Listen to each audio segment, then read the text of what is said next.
నమస్తే, welcome to Andhraprabha life. నేను సరిత.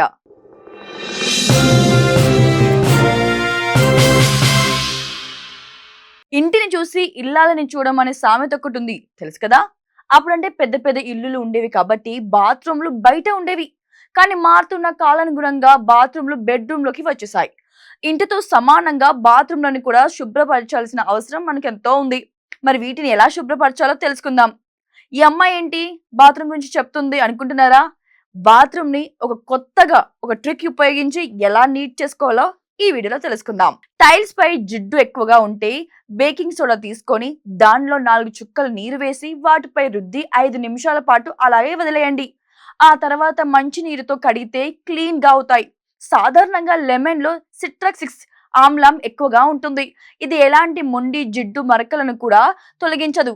మరకలు ఎక్కువగా టైల్స్ పై నిమ్మకాయ ముక్కతో రుద్ది 10 నిమిషాల తర్వాత గోరువెచ్చని నీళ్లతో శుభ్రం చేయండి. అలా చేశాక మీ టైల్స్ ని చూసి మీరే షాక్ అవుతారు. టైల్స్ పై ఉన్న జిడ్డు మురికిని పోగొట్టడానికి టూత్ పేస్ట్ బెస్ట్. మీ ఇంట్లో వాడే పెద్ద బ్రష్ ను తీసుకొని దాని మీద టూత్ పేస్ట్ మురికిగా ఉన్న టైల్స్ పై రుద్దండి. 10 నిమిషాల తర్వాత నీటితో శుభ్రం చేస్తే టైల్స్ మొత్తం క్లీన్ అవుతాయి. మురికిగా ఉండే వాటికి బ్లీచింగ్ పౌడర్ కరెక్ట్ అని చెబుతారు, ఎందుకంటే ఇది ఎప్పటి నుంచో వాడకాల్లో ఉంది. ఒక బకెట్ నీళ్లు తీసుకొని దాంట్లో బ్లీచ్ ను కలపండి.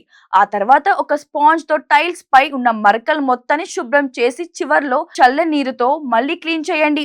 అంతే, మీ టైల్స్ పై ఉన్న జిడ్డు మొత్తం పోతాయి. చూసారుగా, ఇలాంటి చిన్న చిన్న చిట్కాలు పాటించి మీ బాత్రూమ్ ని తలతల మెరిపించండి. మరిన్ని చిట్కాల కోసం ఫాలో అవ్వండి ఆంధ్రప్రభ లైఫ్.